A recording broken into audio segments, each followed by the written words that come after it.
आज हम आपके सामने principles and stages of child development, बाल विकास के सिद्धांत व अवस्थाएं, इससे संबंधित प्रश्न हम आपके सामने लाएंगे और बारी बारी से उन प्रश्नों का हम आपको अभ्यास कराएंगे ताकि आपको पता चले कि आप इस पर्टिकुलर चैप्टर में आप कितना जानते हैं, कितना आपको जानना बाकी है।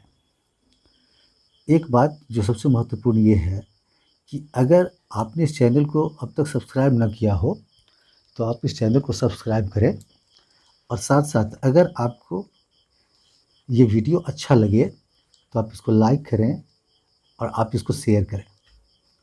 तो चलिए हम प्रश्न पे आते हैं। पहला प्रश्न है, बाल विकास की प्रक्रिया प्रारंभ हो जाती है ए गर्भावस्था से, बी जन्म से, सी नवजात शिशु, डी शैशवावस्था से। प्रश्न है, बाल विकास की प्रक्रिया प्रारंभ हो जाती है। ये जो चाइल्ड डेवलपमेंट का जो प्रोसेस है वो जो स्टार्ट कहाँ से होता है? ए में है गर्भावस्था से, बी में है जन्म से, सी में है नवजात शिशु और डी में है शैशवावस्था से। विकास की जो प्रक्रिया का प्रारंभ माता के गर्भ के पहले दिन से ही हमारा शुरू हो जाता है, इसलिए इसका राइट आंसर है ए गर्भावस्था से।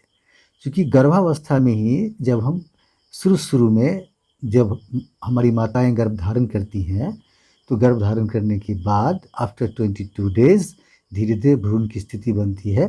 फिर उसके बाद विभिन्न प्रकार से बच्चे आकृति को पाते हैं, धीरे धीरे उनके विभिन्न प्रकार के अंगों में विकास होता है। तो यहाँ पर राइट आंसर है ए गर्भावस्था से। हम दूसरे प्रश्न पे आते हैं, किस अवस्था में नैतिक विकास नहीं के बराबर होता है? यह मोरल डेवलपमेंट के बारे में कहा जा रहा है। ए शैशवावस्था, बी पूर्व किशोरावस्था, सी किशोरावस्था, डी युवावस्था। यहाँ नेगेटिव क्वेश्चन है, किस अवस्था में नैतिक विकास नहीं के बराबर होता है? शैशवावस्था।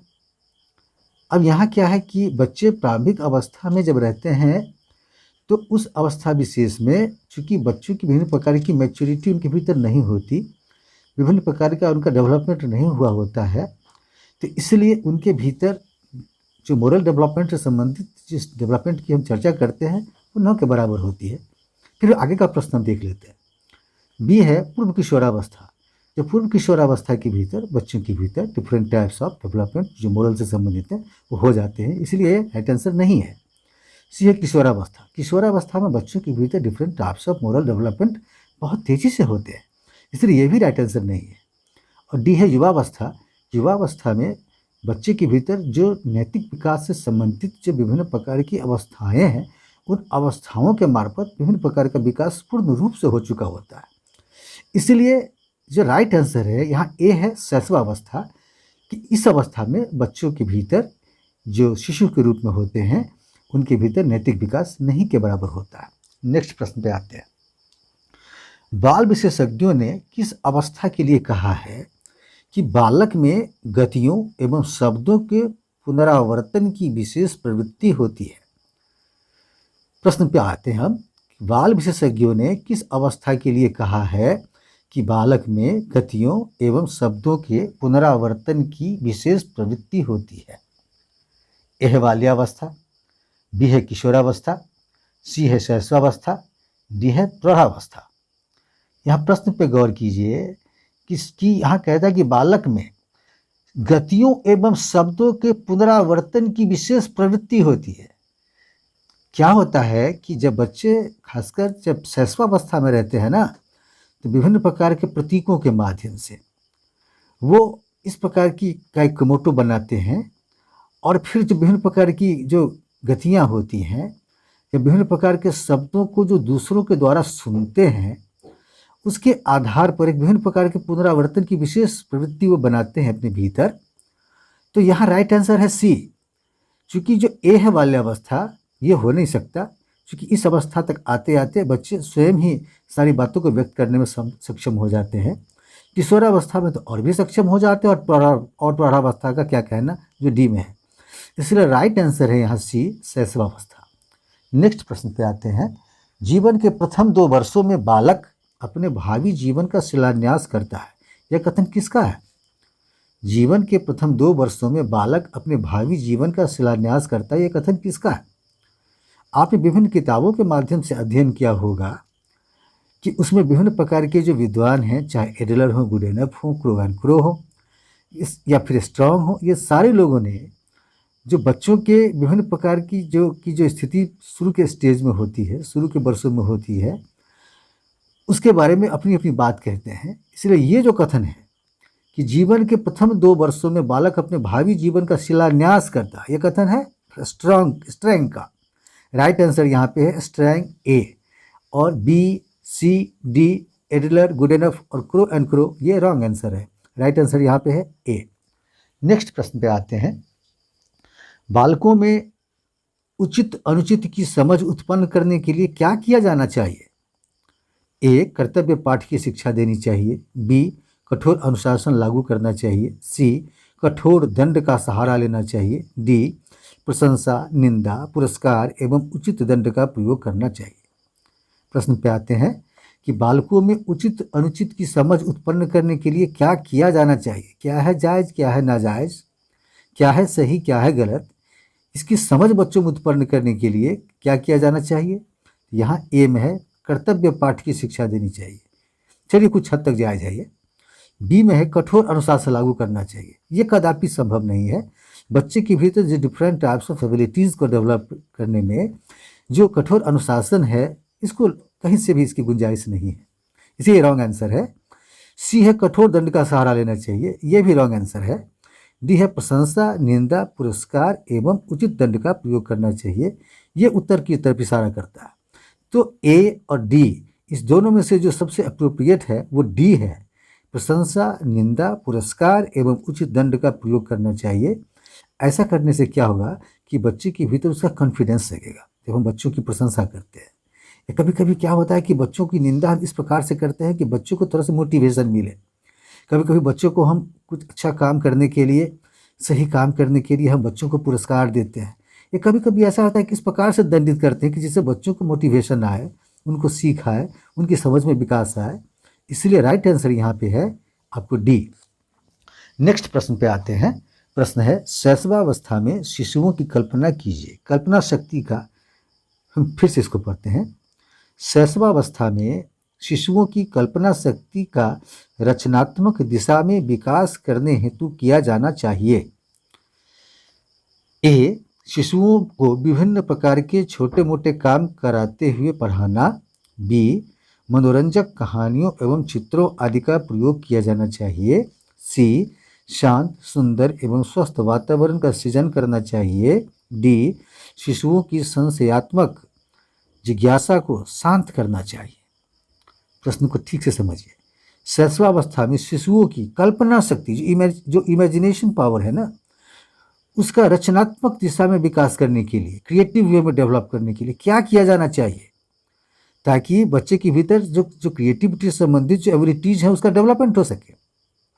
ए है शिशुओं को विभिन्न प्रकार के छोटे छोटे काम कराते हुए पढ़ाना, ये नहीं जचता। बी है मनोरंजक कहानियों एवं चित्रों आदि का प्रयोग किया जाना चाहिए, ये जच रहा है। सी है शांत, सुंदर एवं स्वस्थ वातावरण का सृजन करना चाहिए, ये भी जच रहा है। डी है शिशुओं की संशयात्मक जिज्ञासा को शांत करना, ये भी कुछ हद तक जचता है। लेकिन ये जो बी सी डी है ना, इसमें सबसे राइट आंसर है बी, मनोरंजक कहानियों एवं चित्रों आदि का प्रयोग किया जाना चाहिए। जब बच्चों को आप किसी प्रकार की बातों का विकास उसमें करना चाहते हैं, तो विभिन्न प्रकार की ऐसी कहानियाँ, जिन कहानियों में उनकी रुचि और भी मनोरंजक हो, और साथ साथ छोटे बच्चों के सामने जब हम चित्र आदि का प्रयोग करते हैं, डिफरेंट टाइप्स ऑफ फिगर्स का या चित्र चार्ट आदि का प्रयोग करते हैं, तो क्या होता है कि बच्चे के भीतर की जो कल्पना शक्ति है ना, वो रचनात्मक दिशा में वो आपको उस दिशा में वो आगे बढ़ जाती है। आगे आते हैं नेक्स्ट प्रश्न में। फ्रायड एवं अन्य मनोविश्लेषणवादियों के अनुसार शैशवावस्था में बालक की प्रेम भावना ... पर आधारित होती है। प्रश्न को फिर से समझिए। फ्रायड एवं अन्य मनोविश्लेषणवादियों के अनुसार शैशवावस्था में बालक की प्रेम भावना ... पर आधारित होती है। फ्रायड वो व्यक्ति था जो मनोविश्लेषण का जन्मदाता था, और फ्रायड की उस विचारधारा को मानने वाले जो लोग हुए उनको मनोविश्लेषणवादी कहा गया। तो फ्रायड और उनके अनुयायियों के अनुसार शैशवावस्था में बालक की प्रेम भावना डॉट डॉट डॉट पर आधारित होती है, जिसमें ए है काम प्रवृत्ति, बी है मूल प्रवृत्ति, सी है नैसर्गिक प्रवृत्ति और डी है अर्जित प्रवृत्ति। फ्रायड ने इन चारों की चर्चा की है, लेकिन यहाँ प्रश्न है कि अनुसार शैशवावस्था बालक की प्रेम भावना, तो यहाँ ए जो है काम प्रवृत्ति, यहाँ पे आके उत्तर टिकता है। बी है मूल प्रवृत्ति, यहाँ थोड़ा सा टिकता है। सी है नैसर्गिक प्रवृत्ति, यहाँ पे नहीं टिकता है। और डी है अर्जित प्रवृत्ति, यहाँ पे बिल्कुल नहीं टिकता है।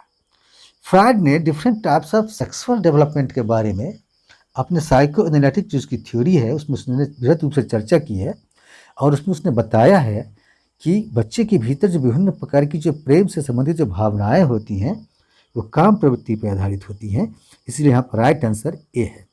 नेक्स्ट पे आते हैं, किस अवस्था में बच्चे पूर्व अनुभवों को पुनः स्मरण करने लगते हैं? किस अवस्था में बच्चे पूर्व अनुभवों को पुनः स्मरण करने लगते हैं? ये डिफरेंट टाइप्स ऑफ जो पास्ट एक्सपीरियंसेस जो हमारे अनकॉन्शियस में होते हैं उनको रिकॉल करने में किस अवस्था में बच्चे सक्षम होते हैं? उसमें राइट आंसर है ए बाल्यावस्था, बी है शैशवावस्था, सी है किशोरावस्था, डी है युवावस्था। ए जो है बाल्यावस्था, ये जचता है क्योंकि इस अवस्था तक आते आते बच्चे के भीतर विभिन्न प्रकार की मैच्योरिटी आ जाती है, बच्चे में इस प्रकार की समझदारी आ जाती है कि विभिन्न प्रकार के जो पास्ट एक्सपीरियंसेस हैं उन चीज़ों को वो अपने चेतन मन में लाए। जैसे बी है शैशवावस्था, ये संभव नहीं है क्योंकि शैशवावस्था में बच्चे विभिन्न प्रकार के प्रतीकों के माध्यम से ही विभिन्न प्रकार की बातों को चेतना में लाने का प्रयास करते हैं, फिर भी ला नहीं पाते हैं, और पूर्व अनुभवों को तो बिल्कुल स्मरण में ला नहीं सकते। सी है किशोरावस्था, यहाँ तक आते आते किशोर किशोरियाँ बहुत ही मैच्योर्ड हो जाते हैं, इसलिए ये भी राइट आंसर नहीं है।